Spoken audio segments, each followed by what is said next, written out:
Vous traversez des moments où tout semble perdu, où chaque obstacle paraît insurmontable. Mais ce que vous ne savez pas encore, c'est que Dieu utilise précisément ces difficultés pour démontrer sa puissance dans votre vie. Là où vous voyez des échecs, Dieu voit des opportunités de forger votre témoignage. Ces épreuves que vous vivez ne sont pas des accidents, elles sont des étapes cruciales pour révéler la force cachée en vous. Et ce n'est pas tout, en persévérant, en gardant l'espoir et en traitant chaque situation avec foi, vous transformez chaque faiblesse en une preuve vivante de la grâce divine. Chaque douleur, chaque lutte est une préparation. Imaginez un instant, ce chômage, cette rupture, cette maladie, tout cela fait partie du processus où Dieu travaille dans les coulisses. Votre témoignage est en train de se construire à travers ces pierres que vous avez ramassées le long du chemin. Dieu ne vous teste pas pour vous détruire, mais pour vous amener à un niveau supérieur de bénédiction. Le doute, la peur, les « et si » hypothétiques que vous ressentez, ce sont des outils que Dieu utilise pour vous montrer que, même dans la sécheresse, ses promesses restent actives. Et croyez-moi, il y a des preuves bien réelles que vous n'avez peut-être pas encore remarquées. Dans ce script, vous allez découvrir pourquoi persévérer est essentiel, comment chaque pierre de votre passé a une signification, et pourquoi la clé de votre transformation se trouve dans votre capacité à tenir ferme, même lorsque tout semble s'écrouler. Ce n'est pas simplement une question de survie, mais de victoire. Dieu est prêt à agir, et il vous montre déjà des signes, même dans les moments où vous pensez qu'il est absent. Préparez-vous à comprendre comment tout ce que vous traversez aujourd'hui fait partie d'un plan bien plus grand pour transformer votre témoignage en un puissant message de foi. C'est dans nos moments de faiblesse que Dieu révèle le mieux sa puissance. Lorsque nous faisons face à des épreuves qui semblent impossibles à surmonter, nous ressentons nos limites humaines. Mais c'est précisément à cet instant que Dieu intervient avec force, transformant notre faiblesse en une opportunité de croissance. Imaginez un moment où vous êtes totalement démuni, que ce soit au travail, dans votre vie familiale ou personnelle. C'est dans ces situations que la puissance divine se manifeste comme une véritable bénédiction, changeant notre perspective et nous donnant la motivation de continuer. Dieu ne nous abandonne jamais. Tout au long de notre vie, nous rencontrons des défis qui semblent nous pousser à bout. Aussi difficile que cela puisse être, ces épreuves ont un but. Elles nous enseignent la persévérance et nous rappellent l'importance de la gratitude. Prenons l'exemple de quelqu'un traversant une période financièrement compliquée. Dans cette lutte, Dieu peut enseigner la confiance totale en lui, et peu à peu, ouvrir des portes inattendues. C'est dans l'épuisement de nos forces humaines que sa force brille le plus intensément. Nous avons souvent tendance à oublier qu'à travers ces moments de faiblesse, notre foi se renforce. Il ne s'agit pas de nier la réalité ou les difficultés, mais de reconnaître qu'au cœur de chaque épreuve, il y a une chance de voir la puissance de Dieu à l'œuvre. Ce qui semble être une fin peut devenir le début d'une nouvelle étape pleine de bénédictions. La vie chrétienne n'est pas exempte de douleurs, mais avec Jésus à nos côtés, même nos faiblesses les plus profondes peuvent devenir des preuves de sa force. En regardant en arrière, nous voyons souvent que les épreuves que nous avons surmontées sont autant de témoignages de la fidélité de Dieu. Chaque difficulté surmontée nous rappelle qu'il est toujours présent. Et c'est ainsi que nous abordons notre prochain sujet, nous glorifier dans l'espérance, même au cœur des difficultés. L'une des grandes leçons que nous devons apprendre dans la vie est de se glorifier dans l'espérance, même lorsque les circonstances sont difficiles. Cela peut sembler contre-intuitif au premier abord.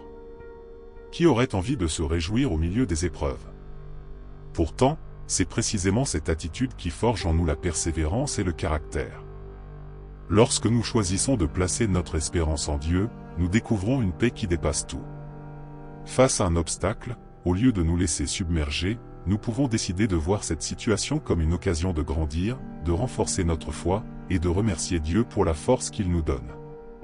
Il est important de se rappeler que les épreuves ne sont pas des punitions, mais des opportunités.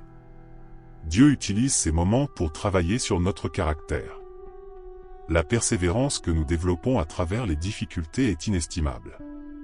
Prenez, par exemple, quelqu'un qui lutte contre la maladie. Se glorifier dans l'espérance signifie croire que, malgré la douleur, Dieu est présent et prépare quelque chose de plus grand.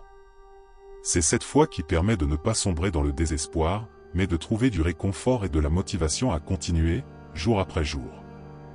La clé est de comprendre que l'espérance produit un effet boule de neige.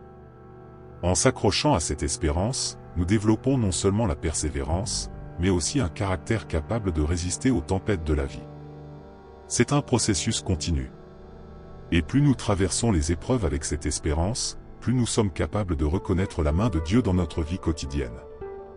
Un bon exercice serait de tenir un journal de gratitude, où vous pouvez noter chaque petite victoire, chaque bénédiction, même en période de difficulté. Au bout du compte, l'espérance que nous développons n'est pas quelque chose d'éphémère. Elle nous pousse à voir au-delà de ce qui est visible, à croire en un avenir meilleur, même lorsque tout semble incertain. Cela nous amène à un autre point fondamental, les symboles concrets de la fidélité de Dieu, comme les 12 pierres mentionnées dans la Bible, qui représentent nos propres témoignages à partager. Les 12 pierres mentionnées dans les Écritures sont un symbole puissant de la fidélité de Dieu. Elles nous rappellent que, tout comme il a guidé son peuple à travers des moments difficiles, il est également avec nous dans nos propres traversées. Chaque pierre prise du fleuve représente une étape franchie, une bénédiction reçue, un témoignage à partager. Dans nos vies, ces pierres sont les moments où Dieu a prouvé sa fidélité, les instants où il nous a secourus alors que nous étions dans la tourmente. Il est important de nous souvenir de ces pierres et de les transmettre aux générations futures. Imaginez que chaque victoire, chaque difficulté surmontée, soit une pierre que vous pouvez poser comme un témoignage. Cela peut être une période où vous avez retrouvé un emploi après une longue recherche, ou encore un moment où vous avez ressenti une paix inexpliquée en plein milieu d'une crise. Ces moments sont des marques visibles de la grâce de Dieu, et il est essentiel de les garder en mémoire, pour vous-même mais aussi pour les partager avec ceux qui vous entourent. Car ces pierres deviennent des leçons vivantes pour ceux qui nous suivent. Dans nos vies modernes, nous oublions souvent de marquer ces moments importants. Pourtant, ils sont cruciaux pour construire notre foi et notre gratitude. Il serait utile de réfléchir à ces pierres dans notre propre parcours spirituel. Vous pourriez, par exemple, créer un espace symbolique chez vous, une sorte d'hôtel de reconnaissance où chaque événement marquant, chaque bénédiction reçue, est représentée par un objet ou une note. Ce sont ces symboles concrets qui rappellent que Dieu est présent, même dans les moments les plus ordinaires de nos vies. Ces 12 pierres ne sont pas juste des souvenirs personnels. Elles sont destinées à être racontées, partagées avec les autres, pour que la foi se propage et que les générations futures puissent également connaître la puissance et la fidélité de Dieu. En continuant à partager ces témoignages, nous cultivons une culture de gratitude et renforçons notre propre foi. Cela nous conduit à une question importante, vivons-nous dans la peur des « et si » hypothétiques ou dans la confiance des promesses de Dieu? Il y a une différence fondamentale entre vivre dans la peur des scénarios hypothétiques et vivre dans l'espoir confiant des promesses de Dieu. Beaucoup de gens passent leur vie à s'inquiéter de ce qui pourrait arriver, imaginant constamment des « et si ». Et si je perds mon travail? Et si je tombe malade? Ce type de pensée ne fait que nous paralyser et nous éloigner de l'espérance en Dieu. Mais en adoptant une mentalité fondée sur l'espoir, nous changeons notre perspective. Nous commençons à nous dire, même si cela arrive, Dieu est avec moi et m'aidera à surmonter. Vivre de façon hypothéticale consiste à faire confiance aux promesses divines, peu importe l'incertitude. Cela ne signifie pas ignorer les défis ou les réalités de la vie, mais plutôt choisir de croire que Dieu a un plan, même lorsque les choses semblent hors de contrôle. Imaginez quelqu'un qui se prépare pour une entrevue importante. Il pourrait s'inquiéter de tout ce qui pourrait mal tourner, les questions difficiles, la concurrence, les imprévus. Mais en choisissant de placer sa confiance en Dieu, cette personne peut entrer avec assurance, sachant que, peu importe le résultat, Dieu guide son chemin. En fait, lorsque nous laissons la peur des hypothétiques contrôler notre esprit, nous limitons notre capacité à voir l'action de Dieu dans nos vies. Les pensées de peur nous empêchent de reconnaître les bénédictions qui nous entourent et nous enferment dans une spirale de doute. Mais en cultivant une attitude d'espoir et de gratitude, nous ouvrons les portes à de nouvelles opportunités, de nouvelles bénédictions. Cela peut se traduire par de petits changements quotidiens, comme remplacer une pensée négative par une prière de confiance, ou remercier Dieu pour ce que nous avons, au lieu de nous inquiéter de ce que nous pourrions perdre. En fin de compte, vivre avec une mentalité de confiance en Dieu nous permet de nous libérer de la peur et d'embrasser l'incertitude avec foi. Il n'y a pas de meilleur antidote à l'anxiété que l'assurance que, même dans l'inconnu, Dieu est aux commandes.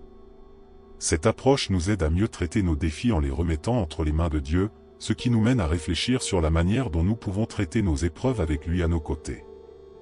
Lorsque nous tentons de faire face aux défis de la vie sans impliquer Dieu, nous risquons de sombrer dans le désespoir. C'est facile de se laisser envahir par les pensées négatives, surtout quand nous essayons de tout gérer par nous-mêmes. Mais Dieu ne nous a jamais demandé de porter ces fardeaux seuls. Traiter nos épreuves avec lui change complètement notre perspective. Cela commence par quelque chose de simple mais essentiel, la prière. En verbalisant nos peurs et nos inquiétudes à Dieu, nous empêchons ces pensées de tourner en spirale dans notre esprit. Il est important de ne pas laisser les émotions nous dominer, surtout dans les moments de grande difficulté. Nous avons tous des jours où tout semble aller de travers, mais au lieu de nous enfermer dans nos pensées, il est vital d'amener nos luttes devant Dieu. Prenons un exemple, si quelqu'un se sent débordé par des responsabilités familiales, professionnelles et personnelles, la meilleure chose à faire est de prendre un moment pour prier et demander à Dieu de donner la sagesse et la force nécessaires pour surmonter chaque obstacle, un à la fois. Dans ces moments, la foi devient notre ancre. En prenant le temps d'inviter Dieu dans le processus, nous réalisons qu'il est toujours à nos côtés, même lorsque tout semble flou. Il y a une paix inexplicable qui découle de cette communion avec Dieu. Elle nous aide à mieux gérer nos pensées et nos émotions, et à ne pas laisser la peur nous dévorer. Il peut être utile de méditer sur un passage biblique ou de réciter un verset qui nous rappelle les promesses de Dieu. Cela nous aide à rester ancrés dans la vérité et à garder l'espoir. Finalement, traiter nos défis avec Dieu nous libère du poids de la solitude. Nous ne sommes jamais vraiment seuls dans nos épreuves. Laisser Dieu nous guider dans nos pensées et nos actions est un moyen puissant de rester connectés à lui, même dans les moments de sécheresse spirituelle. Ce qui nous amène à un autre point essentiel, voir les preuves de l'action de Dieu, même dans les saisons difficiles. Même dans les périodes de sécheresse spirituelle, il y a des preuves tangibles de l'action de Dieu dans nos vies. Ces moments, secs, sont souvent des saisons où nous nous sentons éloignés de Dieu, où la prière semble sans réponse et où tout paraît plus difficile. Pourtant, c'est justement dans ces moments que Dieu est souvent le plus actif, même si cela n'est pas toujours visible immédiatement. Les bénédictions ne viennent pas toujours sous forme de grandes victoires, parfois, elles sont plus subtiles, comme une petite lueur d'espoir dans une journée sombre. Il est important de chercher ces preuves dans les petits détails du quotidien. Parfois, une rencontre inattendue, un encouragement spontané ou une solution à un problème qui semblait insoluble peuvent être des signes que Dieu travaille en arrière-plan. Prenons par exemple une personne qui traverse une période de chômage. Elle pourrait se sentir abandonnée, mais peut-être que dans cette période de repos forcé, Dieu prépare son cœur pour une opportunité encore plus grande. Ces moments de sécheresse ne sont jamais inutiles, ils sont des périodes de préparation pour ce qui est à venir. C'est dans ces flaques, ces moments de petite bénédiction que nous trouvons la preuve que Dieu ne nous a jamais oubliés. Le fait d'arriver à la fin d'une journée difficile avec un cœur toujours rempli d'espoir est déjà une preuve en soi. La vie chrétienne n'est pas un chemin sans épreuves, mais c'est précisément dans ces moments de lutte que notre foi est la plus testée et renforcée. Nous devons apprendre à voir les bénédictions même dans les petites choses, comme un coucher de soleil ou un moment de paix intérieure. Ainsi, en prenant du recul, nous réalisons que ces périodes de sécheresse ne sont pas des périodes de silence de Dieu, mais des moments où il nous façonne discrètement. C'est dans ces flaques d'eau que nous voyons des reflets de sa fidélité. Cela nous prépare à mieux comprendre l'importance de toujours garder l'espoir, même lorsque la situation semble bloquée, car Dieu est en train de préparer quelque chose de plus grand pour nous. La persévérance est l'un des plus grands enseignements que nous pouvons tirer de nos épreuves. C'est souvent dans les moments où tout semble s'effondrer que notre foi est mise à l'épreuve, et c'est là que nous devons décider de continuer à avancer, même quand la route est difficile. Dieu ne promet pas une vie sans obstacles, mais il promet de nous soutenir à travers chaque épreuve. La persévérance, c'est l'art de continuer à espérer, même quand nous ne voyons pas de solution immédiate. Cette endurance ne se développe pas en un jour, mais elle se forge avec chaque difficulté surmontée. Imaginez un marathonien. Il ne devient pas endurant en courant 1 kilomètre par hasard. Il s'entraîne, parfois dans la douleur, parfois en se sentant à bout, mais il continue, car il sait que chaque pas le rapproche de la ligne d'arrivée. La vie avec Dieu ressemble à cela, chaque moment de persévérance nous rapproche de notre but. Et la beauté de cette marche avec Dieu est que, contrairement aux marathoniens, nous ne courons jamais seuls. il est toujours là pour nous soutenir et nous fortifier, même lorsque nous pensons être à bout de force. La persévérance est également une leçon de caractère. C'est en traversant les tempêtes avec Dieu que nous développons un caractère à l'image de sa volonté. Chaque défi est une occasion de grandir, non seulement en force, mais aussi en sagesse et en amour. Une personne qui persévère dans sa foi est une personne qui apprend à aimer Dieu non pas seulement pour les bénédictions qu'elle reçoit, mais pour qui il est. C'est dans cette persévérance que l'on découvre les aspects les plus profonds de la relation avec lui. En fin de compte, persévérer, c'est comprendre que chaque obstacle est une étape vers une plus grande proximité avec Dieu. Nous ne sommes pas appelés à abandonner, mais à continuer à croire que, même dans les moments les plus sombres, Dieu a un plan. Cela nous conduit à notre dernier sujet, où nous verrons comment la foi et la persévérance travaillent ensemble pour construire une vie d'espérance constante. La foi et l'espérance sont les deux piliers qui soutiennent une vie pleinement transformée par Dieu. La foi, c'est croire en l'invisible, en ce que l'on ne peut pas encore voir, mais que l'on sait que Dieu est en train de préparer. L'espérance, c'est cette lumière qui brille au bout du tunnel, même lorsque tout autour de nous semble sombre. Ces deux vertus sont indissociables, car sans foi, il n'y a pas de véritable espérance. Croire en Dieu, c'est placer son espérance non dans les circonstances, mais dans ses promesses immuables. La foi nous pousse à agir, à avancer malgré les incertitudes. Elle nous dit que Dieu est fidèle, même quand nous ne comprenons pas tout. Prenons l'exemple de quelqu'un qui lance un projet ou une entreprise dans une période d'incertitude économique. Cette personne peut choisir de s'appuyer sur la foi, de croire que Dieu la guidera à travers les défis et ouvrira des portes. L'espérance, quant à elle, est ce qui nourrit la motivation pour continuer jour après jour, même lorsque les résultats ne sont pas encore visibles. Dans nos vies, il y aura toujours des moments de doute et d'épreuve, mais l'espérance nous rappelle que ces moments ne sont pas éternels. C'est cette espérance qui nous permet de rester debout lorsque tout nous pousse à abandonner. Il peut s'agir d'une maladie, d'une perte ou d'une crise personnelle, mais grâce à la foi et à l'espérance, nous trouvons le courage de persévérer, en sachant que Dieu est en contrôle et que tout cela fait partie d'un plan plus grand. Vivre une vie de foi et d'espérance ne signifie pas être aveugle aux réalités difficiles, mais plutôt de choisir de les regarder à travers le prisme de la confiance en Dieu.